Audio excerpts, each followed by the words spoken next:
Hello everyone, welcome back to a brand new video of Fox Flicks on the Food Theorist. Today we're going to see about TikTok's best, worst idea ever. Something called BORG? Huh. I was scrolling through a forbidden app a couple days ago and I saw something that was like the recipe on how to make it, but honestly, I don't even know the origins behind it. So, let's see what it is.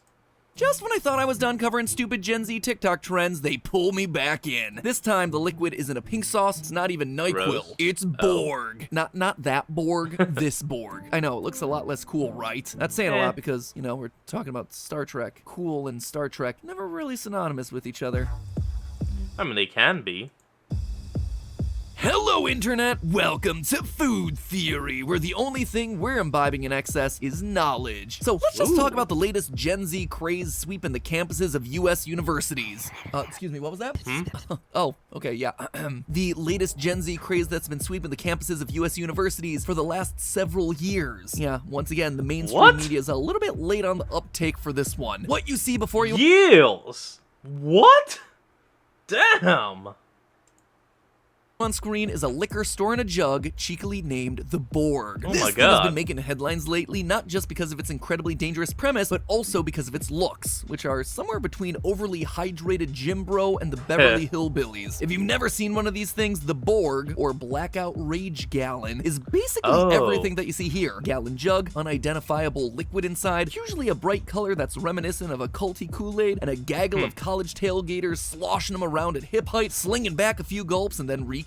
It is hard to describe just how unappealing these things look from the outside, but the Blackout Rage Gallon seems to be the apparent edgelord of the drinking game world, and it's recently made the rounds on TikTok with lots of confused and angry commentary. Gen Z's rendition of Freshman Fun here has garnered over 85 million views across the platform, and honestly, it's not hard to understand why once you learn that the recipe for one of these things involves a practically lethal dose of alcohol thrown into a random unlabeled jug. Safety, thy name is not BORG. So what exactly is in this thing? Well, each individual BORG may be lovingly handcrafted to meet the drinker's needs. Your typical BORG contains roughly a half gallon or 1.9 liters of water. So off the bat, you better be hoping that you're planning a party near the restroom. Even the most elastic bladder is gonna be needing it after a couple swigs of this puppy. And if you're an absolute mad lad when it comes to hydration, some people are even throwing in electrolyte packets like Liquid IV, likely there to try and offset what comes next in the recipe, a whopping fifth of alcohol, 750 milliliters. For reference, that is an entire bottle of Sky vodka. That is 17 servings of alcohol right in your actual fingertips. Next, that is way too much liquor, and that's coming from a guy that doesn't drink. Wow.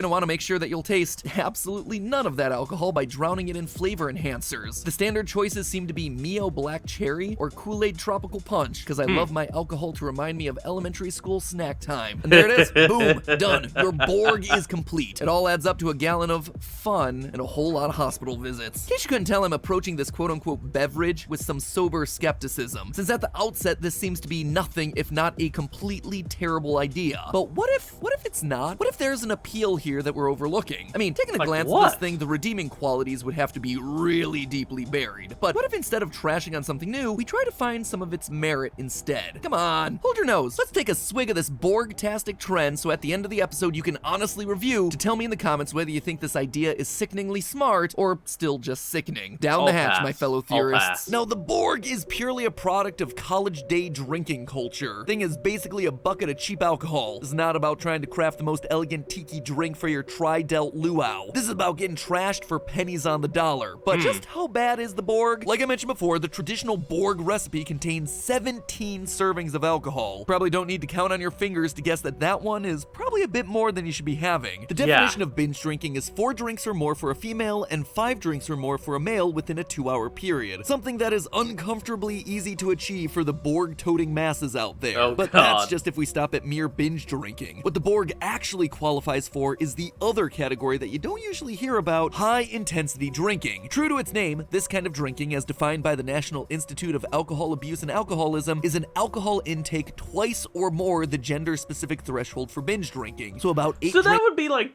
10 drinks for guys.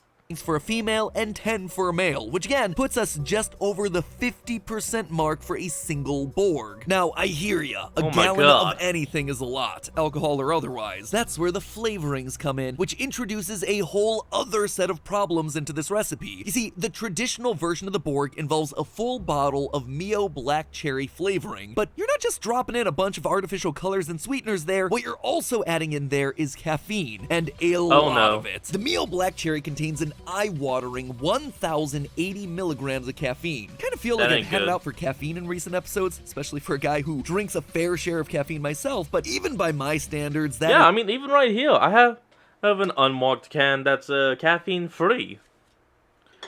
Mostly because that's what I was drinking before I started the recording, but yeah. I sometimes grab a caffeine-free drink by accident, and I don't even tell the difference. Is an over-the-top amount of caffeine, and it is well into the realm of dangerous. As we discussed in the Panera Lemonade episode, the FDA's recommended maximum amount of caffeine is 400 milligrams per day. That is the absolute upper limit. Beyond that, you're running into serious risk of seizures, heart problems, and all kinds of other side effects. But here's the BORG taking that amount of caffeine and doubling it. So high-intensity drinking mixed with caffeine overdose sounds like a pretty bad combination, right? Well, the sum of its parts are actually much worse than you might initially think. In 2005, a group of recent Ohio State graduates got together to create Fusion Products, a company designed to create and distribute a prototype of their new drink, energy beer. Basically, while they were in college, they'd started mixing energy drinks with various alcoholic beverages, and they got a lot of positive feedback. Seeing that they could make money off of it, they created the drink now known as Four Loko, a flavored beer that was infused with caffeine. That's what Four Loko is? Damn, well that answered the question I didn't even know I had. By 2008, this drink was ready for the mainstream US market, and within a year, it had exploded in popularity and was going international. And then each can contains the equivalent of 6 beers and 2 cups of coffee, leading some to call Four Loko blackout in a can or liquid cocaine. A man in New Jersey is suing the makers of an alcohol and caffeine drink called Four Loko because he claims it caused permanent heart damage. Four Loko played a role in their son's death. So far, 4 kids in White Plains have been hospitalized with alcohol poisoning. Teenager's family is suing the makers of Four Loko following his death. The 15-year-old drank 2 cans of Four Loko and was legally intoxicated when he walked into the path of an oncoming car. In 2010, the Food and Drug Administration and Federal Trade Commission sent warning letters to all producers of caffeinated alcoholic beverages. Why? Well, they were ad. And we're back. Let's go. We're seeing increased reports of teens getting hospitalized with blood alcohol contents equal to twice the legal limit. We're all familiar with caffeine in drinks, right? And we've talked on this channel before about the fact that caffeine is a substance the FDA considers to be GRAS, or generally recognized as safe. What you probably didn't know, though, is that caffeine's GRAS certification only applies to its use in cola beverages. Start sticking it in alcohol, and suddenly you're looking at something the FDA no longer considers to be safe, and for very good reason. You see, caffeine is a neurostimulant, meaning it has— So caffeine inside this can I'm holding is safe, but caffeine in an alcohol is not safe. Huh. I mean, yeah, that's pretty self-explanatory. The ability to stimulate the central nervous system and dilate your arteries, increasing blood flow to your brain and thereby making you feel more alert. Alcohol, on the other hand, is a little bit more complicated. One of the reasons alcohol seems to have different effects on different people is because it can act as both a stimulant and as a neurodepressant. When you first ingest alcohol, it releases dopamine into your brain, causing a temporary elation or happy feeling, usually the stage where people feel loud and happy and raucous while they're drinking. But then after a while, the second effect of alcohol— I'm like that without drinking. So yeah, I don't need a drink ever. in, which is a lot more of a downer. Alcohol affects a neurotransmitter in your brain called GABA. GABA is key to regulating your nervous system. It actually regulates a lot of your core motor abilities like balance, reasoning, and making you feel calmer and more even-keeled. Alcohol disrupts the production of GABA, which is why you feel so many sensory effects of alcohol, from loss of coordination to slurred speech to sleepiness. So what happens when you mix an upper like caffeine with a downer like alcohol? You might initially think that they're just going to cancel each other out, right? But that's not exactly what's going to happen. Because caffeine dilates your blood vessels, making them bigger, it means that they're able to carry more blood. This literally opens up the pathway for more alcohol to get to your brain than would otherwise happen. Wider blood vessels also means more room for alcohol in the blood. That's why patients hospitalized after drinking things like Four Loko had unexpectedly high blood alcohol contents. On top of all of that, caffeine can temporarily keep you awake and alert long enough to believe that you're not getting as drunk as you actually are, fooling your body and your better judgment into drinking way past your normal limits. You're not feeling the alcohol yet, so you're probably safe to keep going. Fast forward to today, where drinks like Four Loko have removed all their caffeine content for all of the reasons we just discussed. But then you have the BORG. The BORG is basically the same story all over again, turning you into a drunken Energizer bunny before turning you into an ER case. And if you think all of this is too sciencey and theoretical, don't have to take my word for it. We've seen this playing out in the real world lately. Earlier this month, 46 students from the University of Massachusetts Amherst were hospitalized due to BORG consumption. It took a total of 28 different ambulances to handle all of the cases. So at this point, we pretty much trashed the idea of this drink, right? There's no coming back from this. But what if I told you that in spite of all the terrible— what if you did it with something that wasn't a caffeine flavor? I mean, yeah, that solves it right there. You use a flavor that's not caffeine based. That would do it.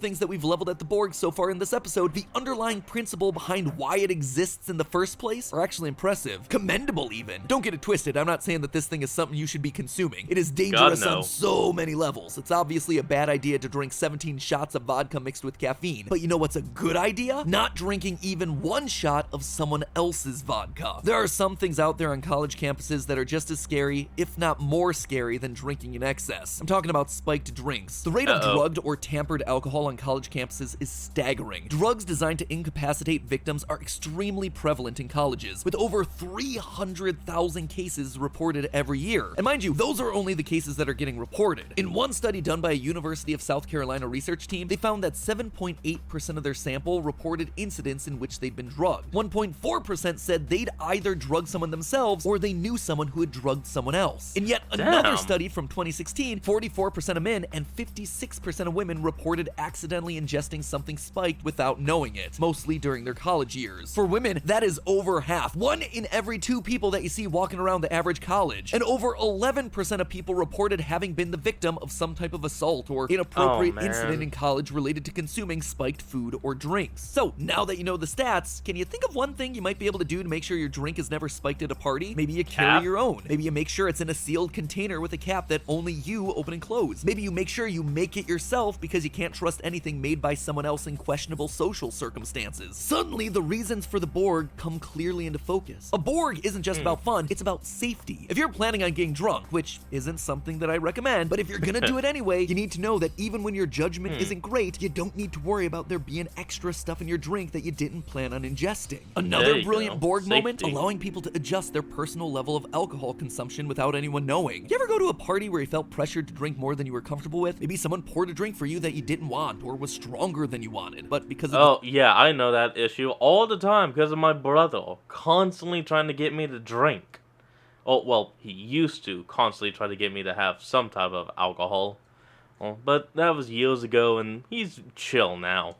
Social setting, you felt pressured to say yes. On college campuses where drinking culture can sometimes be high pressure, it can be associated with hazing or expected in order to conform, a BORG allows individuals to hide how much they're consuming or not consuming. A look back at TikTok actually shows that among the BORG tags, there's a fair number of non-alcoholic BORG options out there that people are making for everything from curing hangovers to curing COVID. Good luck with that one, I guess. The idea that the BORG can look like everyone else's drink without having to conform to everyone else's drink is brilliant. You're able to fit in without having to put yourself at risk. And speaking of that COVID thing, I don't think the BORG is going to be curing it, but it's certainly slowing the spread at these parties. Long gone are the days of communal punch bowls or mixing up your red Solo cup with someone else's. With the BORG, you've got your jug, and swigging from that jug is going to be keeping you safe from everyone else's germs. So at the end of the day, while the BORG is still very dangerous, presenting the opportunity to drink yourself way over any recognizable limit when it comes to alcohol and caffeine, 2 issues that I cannot overly express the dangers of, there is another major side to this story. The BORG allows younger drinkers to control exactly what they're drinking and how much they're drinking. It allows big parties to be at least slightly cleaner, and it provides ultimate security knowing that your drink is only your drink. You hold onto it, you seal it, you know that it hasn't been tampered with. So you know what, Gen Z? I see it, I get it. Heck, I mostly respect it. The BORG is the best, worst decision that you can possibly have. Maybe if you just found yourself just a smaller bottle, guys, maybe things would be a little bit better. Name it the BORG Baby or something. Be super cute, super kawaii, probably get you a little extra clout in the process. But hey, there you go. That's just a theory. A food theory. Thanks for drinking responsibly. Sorry about that. Well, folks, I gotta say, hey, this was actually an interesting video. Now I understand what he meant. And while the BORG can be a terrible idea because of all the caffeine mixed with the alcohol, it's also the best idea because you can set it up however you want. No one will be able to touch it because you'll always have it. And with the lid and all, and yeah, that thing is the best, worst idea anyone's ever made. That is brilliant.